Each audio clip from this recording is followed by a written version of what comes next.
মৰমৰ অকণিহঁত নমস্কাৰ মই গীতিমা দাস আজি মই তোমালোকৰ লগত আলোচনা কৰিম তোমালোকৰ তৃতীয় শ্ৰেণীৰ আমাৰ গণিত পাঠ্যপুথিখনৰ দ্বিতীয় পাঠটি এই দ্বিতীয় পাঠটিত আমি কি শিকিব পাৰিম আহা চাও এই পাঠটিত আমি আকৃতিৰ বিষয়ে শিকিম গতিকে আহাচোন পাঠটিৰ আৰম্ভণিতে কি আছে আমি চাও ইয়াতে চোৱাচোন ইয়াতে আমাক প্ৰথমে কৈছে এইবাৰ স্বাধীনতা দিৱসত অনামিকাহঁতৰ বিদ্যালয়ত ভেকচন প্ৰতিযোগিতা অনুষ্ঠিত হ'ব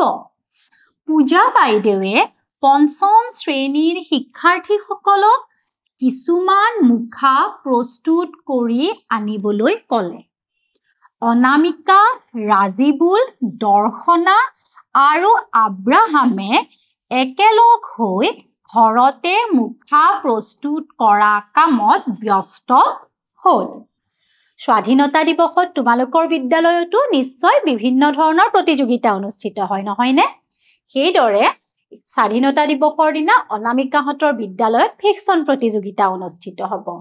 আৰু পূজা বাইদেৱে পঞ্চম শ্ৰেণীৰ ছাত্ৰ-ছাত্ৰীসকলক কিছুমান মুখা প্ৰস্তুত কৰিবলৈ ক'লে সেইবাবে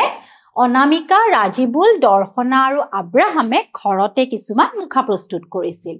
এতিয়া চোৱাচোন তেওঁলোকে কি মুখা প্ৰস্তুত কৰিছিলে ইয়াতে চোৱাচোন অনামিকাই কৈছে মই এই বাকচটোত বাঘৰ মুখা লগাইছো অনামিকাই এই বাকচটোত কি কৰিছে এখন বাঘৰ মুখা লগাইছে তাৰ পাছত দৰ্শনাই কৈছে আয়তীয় ঘনকত মই গড়ৰ মুখা লগাই দিছো আৰু দৰ্শনাই এই আয়তীয় বাকচটোত এখন গড়ৰ মুখা লগাইছে তাৰ পাছত ৰাজীবুলে কৈছে এয়া চোৱা মই হৰিণাৰ মুখা সাজিছো ৰাজীবুলে কি কৰিছে এই আকৃতিটোত এখন হৰিণাৰ মুখা সাজিছে এতিয়া এই আকৃতিটো বাৰু কিহৰ আকৃতি তোমালোকে ধৰিব পাৰিছানে এইটো হ'ল শংকু আকৃতি নহয় জানো তোমালোকেতো দ্বিতীয় শ্ৰেণীৰ এই আকৃতিসমূহৰ লগত ইতিমধ্যে পৰিচয় হৈ আহিছায়ে তাৰ পাছত আব্ৰাহামে কৈছে মই এই চুঙাটোকে লৈছো ইয়াত কি আঁকিব পাৰো চাওচোন তেতিয়া আব্ৰাহামে কৈছে মই বাৰু এই চুঙা আকৃতিটো লৈছো এতিয়া চাওচোন এই চুঙা আকৃতিটোত মই বাৰু কি আঁকিব পাৰিম এবাৰ চোৱা ইয়াতে কি কৈছে এতিয়া আমাক কৈছে চিন্তা কৰি কোৱা এতিয়া আমি চিন্তা কৰিম এতিয়া কি চিন্তা কৰিব লাগিব আহাচোন আমি চাও অনামিকাৰ হাতত থকা বাকচটো কি আকৃতিৰ অনামিকাৰ হাতত এইটো বাকচ আছে এতিয়া তোমালোকে কোৱাচোন এই বাকচটো কি আকৃতিৰ এইটো ঘনক আকৃতি নহয়নে তাৰ পিছত চোৱা ৰাজীবুলে হৰিণাৰ মুখা সাজিবলৈ কোনটো আকৃতি ব্যৱহাৰ কৰিছে এয়া হ'ল ৰাজীবুল আৰু ৰাজীবুলে হৰিণাৰ মুখা প্ৰস্তুত কৰা আকৃতিটো কিহৰ আকৃতি মই ইতিমধ্যে ক'লো নহয় তোমালোকক এইটো হ'ল শংকু আকৃতি তাৰ পিছত চোৱা তোমালোকে বিদ্যালয়ৰ ভেকচন প্ৰতিযোগিতাত কিহৰ ভাও লোৱা এতিয়া তোমালোকে এজনে আনজনৰ লগত আলোচনা কৰিবাচোন তোমালোকৰ বিদ্যালয়ত যেতিয়া ভেকচন প্ৰতিযোগিতা অনুষ্ঠিত হয় তোমালোকে বাৰু কি ভাও লোৱা তাৰ পিছত চোৱা কি কৈছে ইয়াতে কৈছে চুঙা আকৃতিত কিহৰ মুখা সাজিব পাৰিবা এইটো এটা চুঙা আকৃতি এতিয়া চুঙা আকৃতিটোত আমি বাৰু কিহৰ মুখা সাজিব পাৰিম ইয়াতে আমি বিভিন্ন ধৰণৰ মুখা আঁকিব পাৰিম হয়তো আমি ইয়াতে এখন মানুহৰ মুখা সাজিব পাৰিম তাৰ পাছত আৰু কি কৰিব পাৰিম ইয়াতে এইবাৰ তোমালোকে এই চুঙা আকৃতিত কিহৰ মুখা সাজিব পাৰা অলপ চিন্তা কৰিবা এইবাৰ চোৱা ইয়াত কি কৈছে ইয়াতে সুধিছে তলৰ বস্তুবোৰ ত্ৰিমাত্ৰিক আকৃতিৰ লগত আস্থানে মিলোৱা ইয়াতে আমাক এইকেইটা ত্ৰিমাত্ৰিক আকৃতি দিয়া হৈ আছে ত্ৰিমাত্ৰিক আকৃতিকেইটা কি আয়তীয় ঘনক গোলক চুঙা শংকু আৰু ঘনক আৰু তাৰ কাষত আমাক এই বিভিন্ন ধৰণৰ বস্তু দিয়া হৈ আছে এতিয়া আমি এই বস্তুসমূহ এই আকৃতিসমূহৰ লগত আস্থানে মিলাম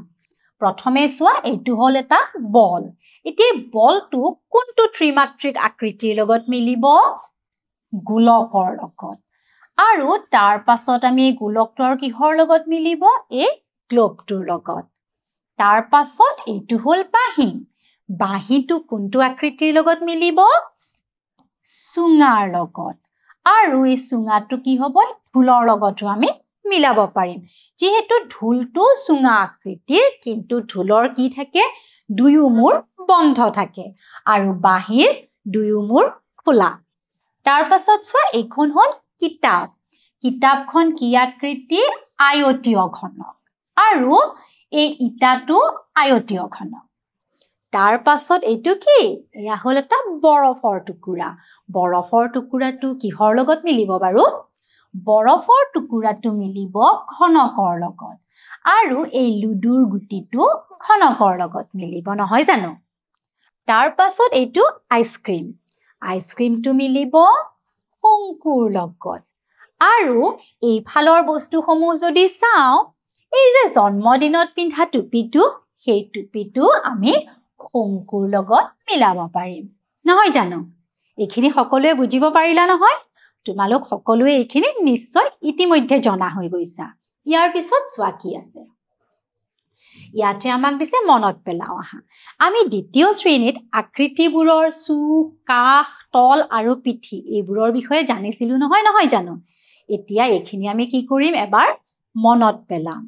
কি আছিল এই কেইটা হ'ল চুক এইবোৰ হ'ল চুক নহয় নে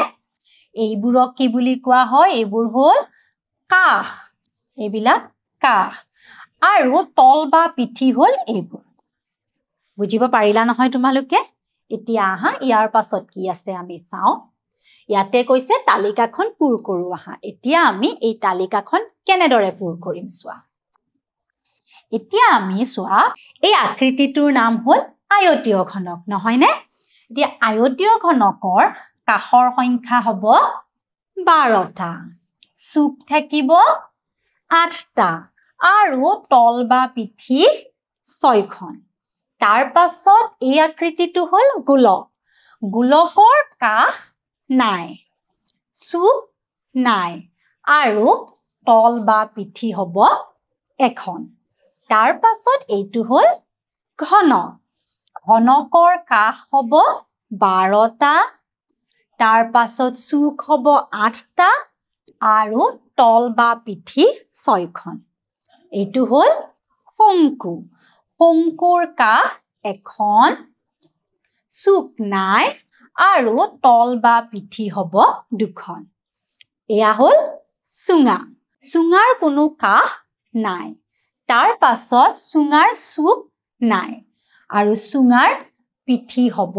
দুখন বুজিব পাৰিছা নহয় এইখিনি ইতিমধ্যে সকলোৱে এই চুক কাষ আৰু পিঠিৰ বিষয়ে শিকি আহিছা আৰু সকলোৱে জানা নহয় নে এইখিনিলৈ যেহেতু সকলোৱে বুজি পাইছা আজিৰ ভিডিঅ'টি মই ইমানতে সমাপ্ত কৰিছো আকৌ আহিম মই তোমালোকৰ মাজলৈ এই পাঠটিৰে আন এটি অংশলৈ ধন্যবাদ